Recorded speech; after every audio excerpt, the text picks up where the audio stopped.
Hello friends, once again welcome back to own YouTube channel learning need. Start करेंगे session. 30 questions देखेंगे एक set में। आप count जरूर करिएगा कि आपके कितने सही हो रहे हैं। फर्स्ट क्वेश्चन है आज का, complete the following sentence with an appropriate preposition. तो यहाँ प्रीपोजिशन लगाना है। Sohan purchased this new flat blank his mother. To, for, with और against.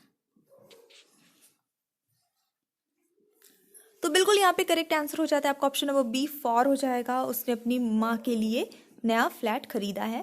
Next question, complete the following sentence with an appropriate article. यहाँ पे आर्टिकल लगाना है। Everyone knows that blank is mortal. फटाफट से बताइए क्या होगा यहाँ।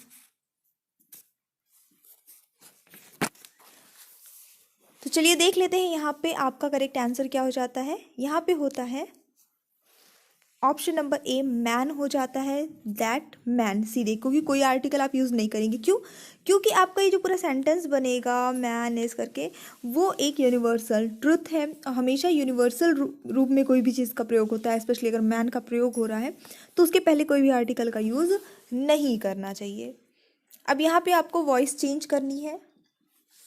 The poet read his long poem himself. इसका आपको पैसिव वॉइस बनाना है। तो क्या होगा, फटाफट से ऑप्शंस देख लीजिए। पहले तो आपको क्या आइडेंटिफाई करना है कि जो दिया गया सेंटेंस है वो एक्टिव वॉइस में है और पास्ट इंडेफिनिट टेंस में लग रहा है। द पोएट रेड हो जाएगा, ठीक है। His long poem. अच्छा, ये बड़ी अच्छी बात हो जाती है, क्योंकि अगर आप रीड की बात करते हैं तो रीड, रेड आपका ये तीनों फॉर्म में, first form, second form, third form, spelling same रहती है। तो ये समझ पाना थोड़ा सा मुश्किल हो जाता है कि ये फर्स्ट प्रेजेंट टेंस है, पास्ट टेंस है।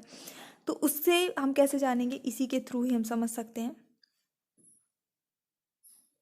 है ना, पर्टिकुलर इस सेंटेंस को देखकर। ओके, तो अगर आप लोगों ने आंसर गेस कर लिया है, चलिए तो फिर यहाँ पे हम बता देते हैं इसका जो करेक्ट आंसर हो जाएगा क्वेश्चन नंबर 3 के लिए। वो हो जाता है आपका option number C. The long poem was read by the poet himself. ठीक है, तो यहाँ पे ये इसका बन जाएगा। क्यों बन जाएगा? क्योंकि स्ट्रक्चर जब आप पैसों में जाएंगे तो आपका देखिए स्ट्रक्चर सिंपली क्या है, सब्जेक्ट है, देन वॉज वर्ब का यूज़ करना होता है, फिर वर्ब की थर्ड फॉर्म लगानी होती थी। यहाँ पे हमारा सब्जेक्ट, पैसिव में जो यहाँ पे ऑब्जेक्ट रहता है वही यहाँ सब्जेक्ट जाता है। फिर हमें क्योंकि पास्ट है तो वॉज या वर का यूज़ करना है, तो वॉज, क्योंकि पोएम जो है वो एक सिंगुलर ही है, एक ही पोएम की बात हो रही है, तो वॉज लगाएंगे। उसके बाद वर्ब की थर्ड फॉर्म लगानी है, तो थर्ड फॉर्म में भी स्पेलिंग वही रहेगी, आपको पता है। बाय लगाएंगे और उसके बाद अदर वर्ड या ऑब्जेक्ट जो भी यहाँ पे रहा हो सब्जेक्ट, वो यहाँ पे आके ऑब्जेक्ट बन के आ जाता है। तो ये इसका जो एक प्रॉपर स्ट्रक्चर होगा वो होगा। डिटेल से मैंने पढ़ाया है लर्निंग नीड पे ही, ग्रामर नाम की प्लेलिस्ट है, देखिएगा। Select the correctly spelled word. किसकी स्पेलिंग सही है इसमें? बेनिफिट। बेनिफिट मीन्स होता है लाभ, और स्पेलिंग जो करेक्ट है वो है आपके option number B, BENEFIT। Next question है, इसमें आपको रीअरेंज करना है इन सभी सेंटेंसेस, मतलब पार्ट ऑफ सेंटेंसेस को एक, क्या कह सकते हैं, सार्थक वाक्य बनाने के लिए। मतलब कि पार्ट है, इसको आपको सही ऑर्डर में अरेंज करना है ताकि एक अच्छा सेंटेंस बन सके।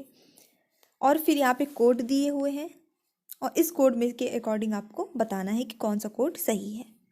फटाफट से पढ़ लीजिए इसको। It grew dark, a stranger picked him up, the sun set, the traveller stumbled and fell down, nothing was visible. और सभी के फर्स्ट लेटर को कैपिटल रखा गया है ताकि आपको इससे कोई आइडिया ना मिल सके कि फर्स्ट पार्ट कौन सा होना चाहिए।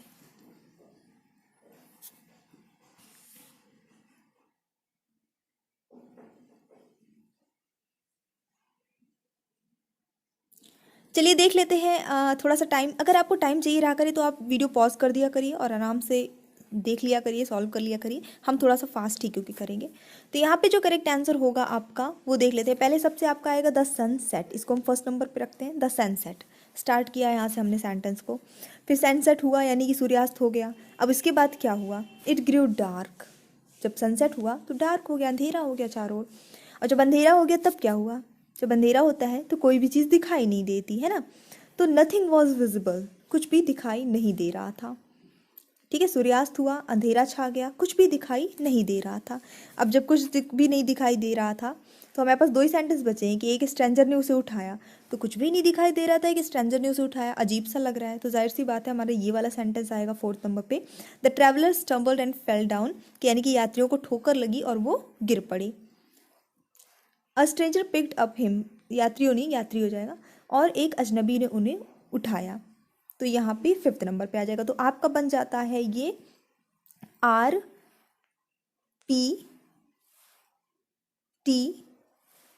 SQ, ऑप्शन नंबर बी ये हो जाएगा। नेक्स्ट देख लेते हैं, अगर कुछ डिफरेंट पैटर्न आया तो यही सब पैटर्न आएगा। Select the one which best expresses the meaning of the given word. Credible, इनमें से कौन से शब्द की मीनिंग क्रेडिबल से मिलती जुलती है, उसके अर्थ को बताती है? कौन सा वर्ड? क्रेडिबल मीन्स होता है विश्वसनीय, ठीक है, मैंने अभी हिंट कर दिया थोड़ा सा। तो बिल्कुल इसका करेक्ट हो जाएगा आंसर आपका ऑप्शन नंबर बी, क्योंकि इसका अर्थ भी होता है यकीन के काबिल या विश्वसनीय, तो ये इसका सही आंसर हो जाएगा। अगर इसके विलोमार्थक शब्द की बात होती, विलोम बताना होता, तो इनक्रेडिबल हो जाता, अनरियलाइजेबल हो जाता, ये सब हो जाता। Select the one which is opposite in the meaning of the given word. यहाँ पे अब क्या है, वही चीज़ है कि अपोजिट बताना है आपको, उल्टा। एक्विलिब्रियम, ठीक है, ये है आपका वर्ड। हिंट के लिए मैं बता दूं, इसका अर्थ होता है साम्य, संतुलन, है ना, एक बैलेंसिंग वाली जो बात होती है। विलोम बताना है। एग्जाम में कोई भी इसकी मीनिंग नहीं बताने वाला, मतलब क्वेश्चन को एक्सप्लेन कोई नहीं करेगा, तो आप थोड़ा सा प्रैक्टिस कर लीजिए, जितने भी प्रैक्टिस सेट कराएं हैं अगर उतने कर लेंगे तो पर्याप्त रहेंगे।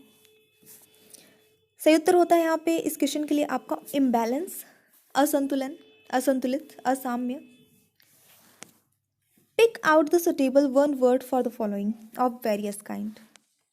ऑफ वेरियस काइंड, कई तरह के, कई प्रकार के। इसके लिए एक शब्द क्या होगा? वाक्यांशों के लिए जो एक शब्द वाला आपका टॉपिक चलता है हिंदी में, सेम वही इंग्लिश में भी चलता है, वन वर्ड सब्स्टिट्यूट के फॉर्म में। सो यस, इसके लिए जो करेक्ट आंसर हो जाता है वो हो जाता है आपका ऑप्शन नंबर बी, मिसलेनियस।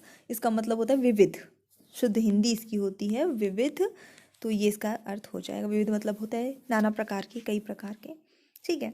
बाकियों का अगर अर्थ देखते हैं तो मैलिएबल का अर्थ होता है कुटनी, जिसको कह सकते हैं कुटनीय। आघात, यानी जिसमें आघात करने का लायक हो, ठीक है, जिसपे चोट पहुंचा की जा सके। प्लेंटीफुल, पर्याप्त मात्रा में, कोई चीज़ प्रचुर मात्रा में। वेरिएबल यानी परिवर्तनीय, चल, जो भी कह सकते हैं आप, चल कहते हैं मैथ्स में जनरली। नेक्स्ट देख लेंगे, improve the sentence with the help of given options.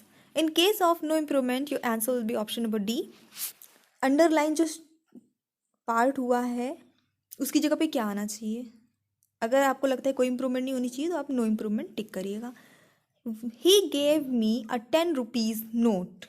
10 rupee, 10 rupees, 10 रुपी और no improvement.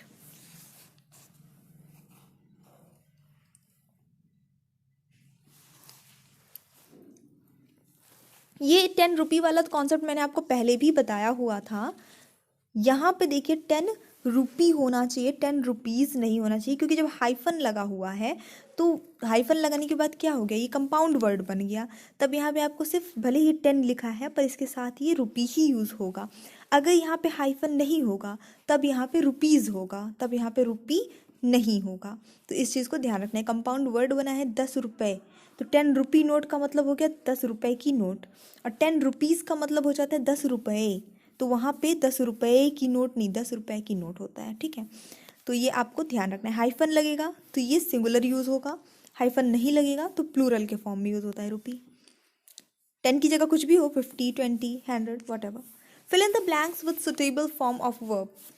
Blank you hear the president's speech, have, has, had और did. क्या आना चाहिए?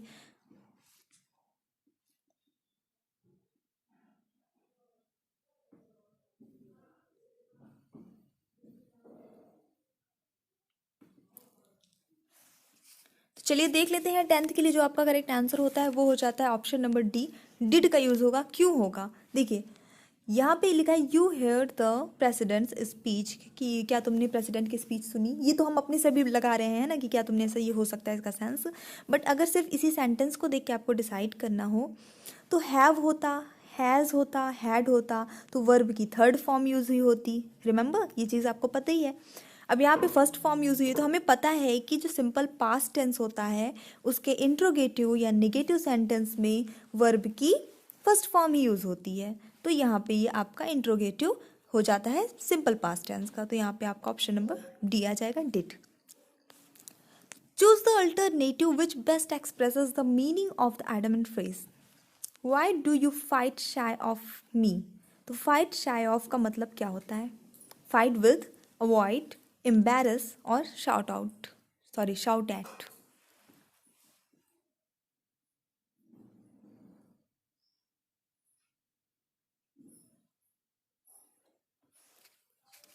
सो चलिए देखेंगे यहाँ पे जो करेक्ट आंसर होता है उसके लिए होता है आपका option number B, fight shy of का मतलब होता है अवॉइड करना।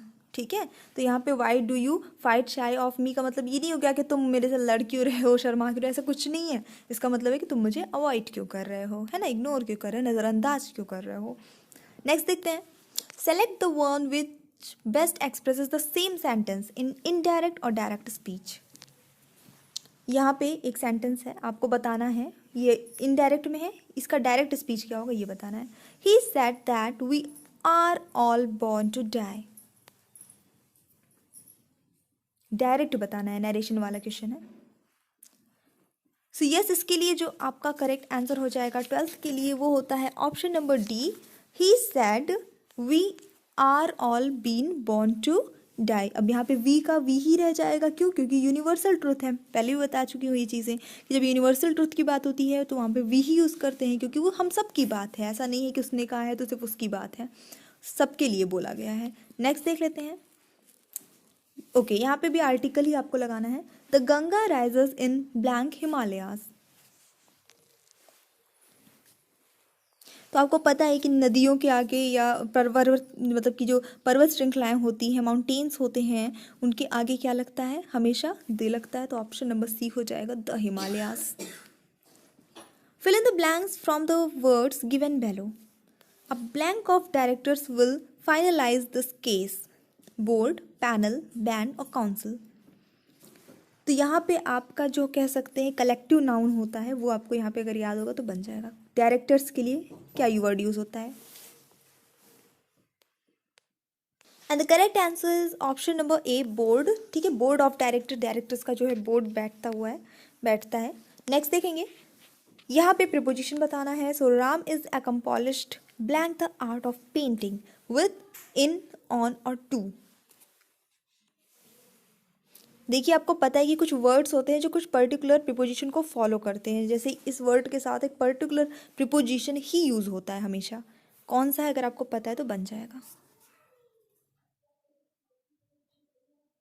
तो बिल्कुल यहाँ पे करेक्ट आंसर होता है आपका ऑप्शन नंबर 20 के साथ ही इनका ही यूज हम करते हैं। ठीक है, अकम्पॉलिश मतलब होता है गुण संपन्न। Complete the following sentence with an appropriate article. निश्चित रूप से प्रिपोजिशन, आर्टिकल से क्वेश्चन आएगा, नरेशन से, वॉइस से क्वेश्चन निश्चित आएगा। Akbar was blank voice king.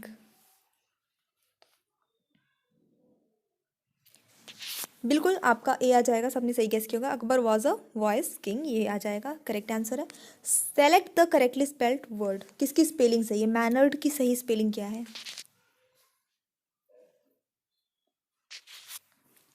तो मैनर्ड मतलब आपको पता है शिष्ट, जो इसको हम कहते हैं। करेक्ट आंसर हो जाता है इसके लिए ऑप्शन नंबर डी, MANNERED इसकी करेक्ट स्पेलिंग होती है। Change the narration of the following. Direct speech में चेंज करना है। Rahul says that Azhar loves cricket.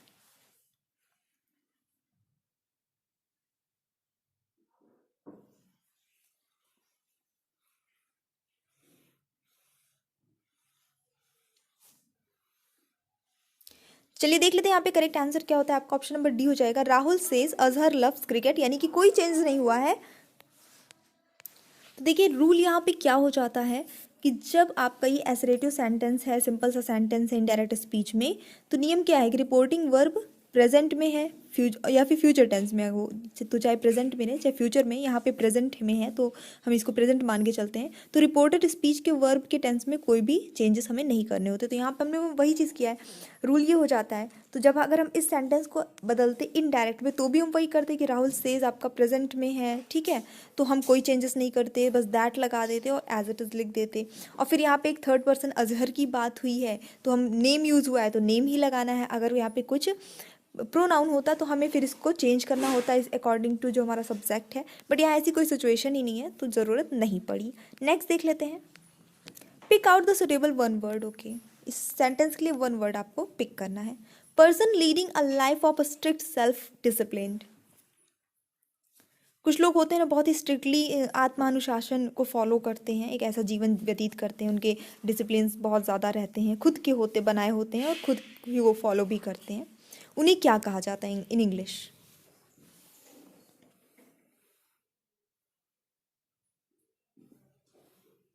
तो उन्हें कहा जाता है एस्थेटिक। ऑप्शन नंबर डी सही हो जाता है, ठीक है, जो बहुत ही अनुशासन का कड़ाई से पालन करते हैं, जिसको हम संयमी कह सकते हैं, ठीक है, ये इसका करेक्ट आंसर हो जाएगा। बाकी के जो आपके ऑप्शन है, हेडोनिस्ट था, इसका अर्थ होता है सुखवादी। एथेस्ट का मतलब आपको पता ही है, नास्तिक होता है। और डिसिप्लिनरियन का मतलब हो जाता है अनुशासन मानने वाला, लेकिन जो खुद से संयमी हो, खुद से आत्मा अनुशासन का फॉलो करते हैं, उसको एसेटिक कहते हैं। नेक्स्ट देख लेंगे, change the voice and choose the correct option in the given sentence. Voice change करना है। He wasn't given the information he needed. तो यहाँ पे दो सेंटेंसेस आपके सामने, दो और देती हूँ आपको, यहाँ पे देख लीजिए, एक एक करके रीड कर लीजिए पहले।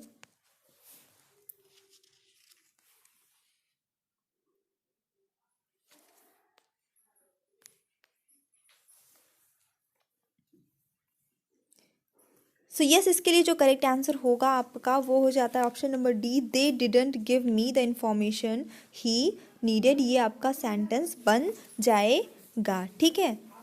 और आपको क्या करना है चाहिए कि कम से कम जो सेंटेंस आए तो उसको आपको खुद से बिना ऑप्शन के भी चेंज करते आना चाहिए। अगर ये आपको आएगा तभी आप ऑप्शन भी सही सेलेक्ट करेंगे, क्योंकि एग्जाम में ऐसी ऑप्शन देते हैं कि जिसमें बहुत माइनर डिफरेंसेस होते हैं, अगर थोड़ी सी गलती हो गई तो फिर गलत हो जाएगा आपका answer. Select the one which best expresses the meaning of the given word. Okay okay, so ecstasy, इसका मतलब क्या होता है इन इंग्लिश? साइनोनीम बताना है कुल मिला के।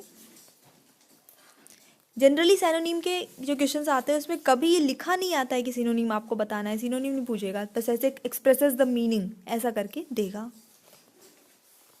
चलिए देख लेते हैं 29 के लिए जो आपका करेक्ट आंसर हो जाता है वो हो जाता है option number D, Joy.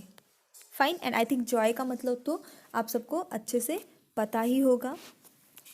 Yes, बाकी के वर्ड्स जो है वो इसके अर्थ को प्रदर्शित नहीं करते हैं, ठीक है, क्योंकि इसका अर्थ होता है उल्लास। जॉय का भी मतलब वही चीज़ होता है, उल्लास। नेक्स्ट क्वेश्चन देखेंगे, यहाँ पे बताना है आपको कि कौन सा प्रीपोजिशन लगाएंगे होप में कि होप का अर्थ पॉजिटिव सेंस में आए, निकल कर आए। Hoping, hopesome, hopeless, hopeful.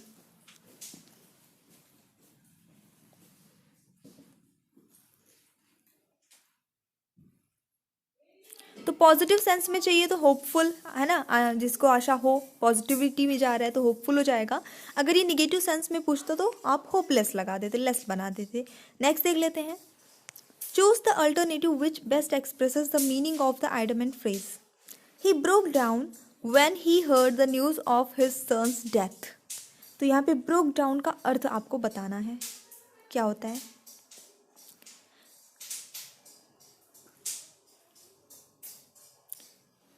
So yes, इस क्वेश्चन के लिए जो करेक्ट आंसर हो जाता है उसको हो जाता है option number D, wept bitterly, ठीक है, यानी कि आप दूसरे सेंस में कह देते हैं कि अपना कंट्रोल खो देना, जिसको कहते हैं मानसिक संतुलन खो देना, रो पड़ना, ये इसका सेंस निकल कर आएगा। Fill in the blank with suitable form of verb. A new shop blank started in this building since last week is, would be, have been or has been।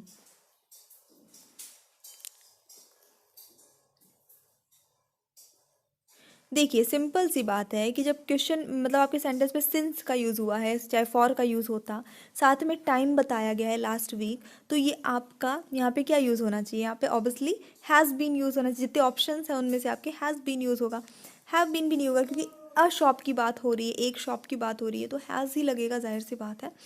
तो यहाँ पे करेक्ट आंसर आपका has जाएगा। आपको tense के सारे structures पता होना बहुत ज़रूरी है। नेक्स्ट क्वेश्चन देख लेते हैं।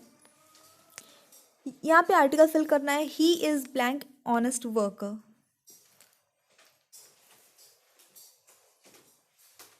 एंड आंसर करेक्ट हो जाता है आपका। ऑनेस्ट के साथ हमेशा एन यूज होता है, तो एन हो जाएगा क्योंकि इसका प्रोनाउंसिएशन ऑ से होता है, यानी कि नाउन सॉरी वॉवल से होता है, कॉन्सोनेंट से नहीं होता। नरेशन बताना है आपको, नरेशन चेंज करना है। I am taking my children to the zoo tomorrow, she said, to see the baby white tiger. थोड़ा सा कॉम्प्लेक्स है, ध्यान से पढ़िए, कुछ सेकंड का टाइम दे रहे हैं या फिर पॉज कर लीजिए और आराम से सोच समझ के डिसाइड कर लीजिए।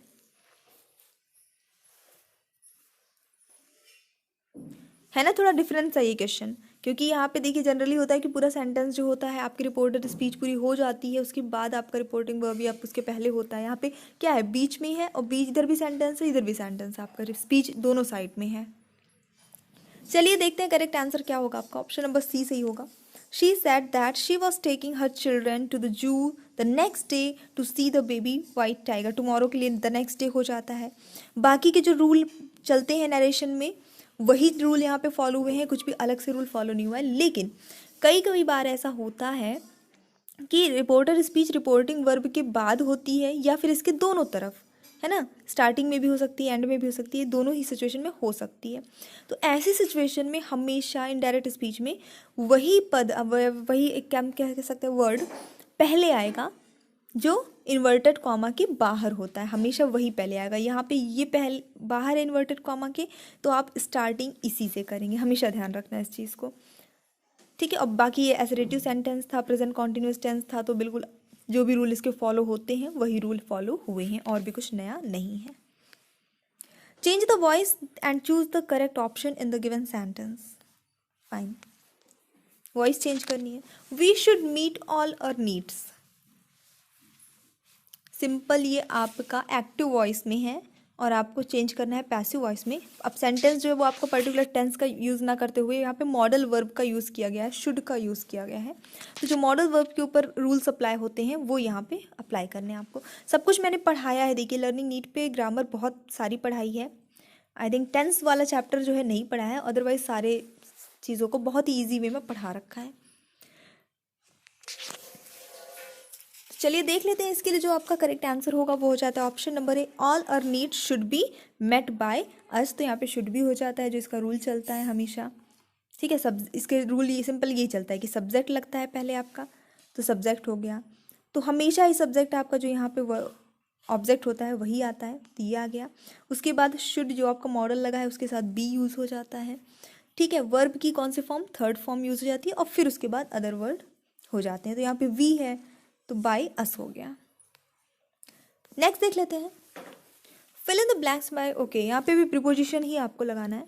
आई shall be obliged blank you for the help you extended to me, to on towards for.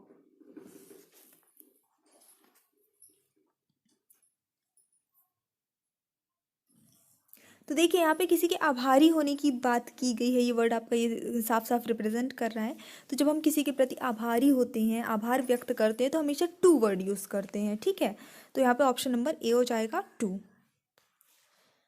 कौन सी वर्ब आनी चाहिए, nobody will blank the fact that she is honest, defy defy defy dignify और deny.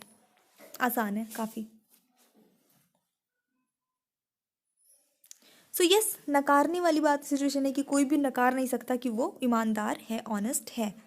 तो option number D आ जाएगा deny. Deny means होता है नकारना, तो करेक्ट आंसर आपका बन गया ये। बाकी की जो मीनिंग है, तो आपका पहला जो ऑप्शन था डिफाई, तो इसका मतलब होता है किसी को चुनौती देना, ठीक है। नेक्स्ट जो आपका ऑप्शन था इसका अर्थ होता है देवत्वारोपण, ठीक है। और एक और आपका ऑप्शन था डिग्निफाई, तो इसका अर्थ होता है सम्मान देना या सम्मान करना, पद बढ़ाना, ये सेंस में यूज़ किया जाता है। So move to the last question of the day. और पूरे 30 क्वेश्चन हो चुके हैं। बोलना भूल गई कि लाइक करिएगा, शेयर करिएगा, सब्सक्राइब करिएगा, कर दीजिएगा। Last question is, I purposely blank meet you during my last visit to Kanpur. Didn't, won't, hadn't, wouldn't.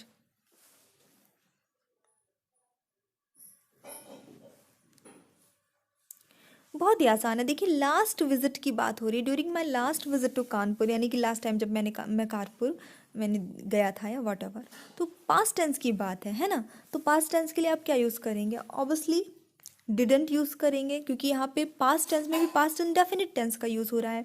Haven't का यूज़ तो हैडंट का आप यूज़ करेंगे नहीं, क्योंकि फिर कैसे पता चलता है कि इंडेफिनिट है? वर्ब की फॉर्म देख लेनी है आपको, पता चल जाएगा है ना कि ये इंडेफिनिट है। वर्ब की थर्ड फॉर्म यूज़ होगी तभी आपका हैज़, हैव, ये सब यूज़ होता है। तो यहाँ पे ऑप्शन नंबर ए सही हो जाता है। सो ये आज के क्वेश्चन थे। I just hope you like. If you like, don't forget to like, share and subscribe. So thanks for watching, keep studying and bye bye.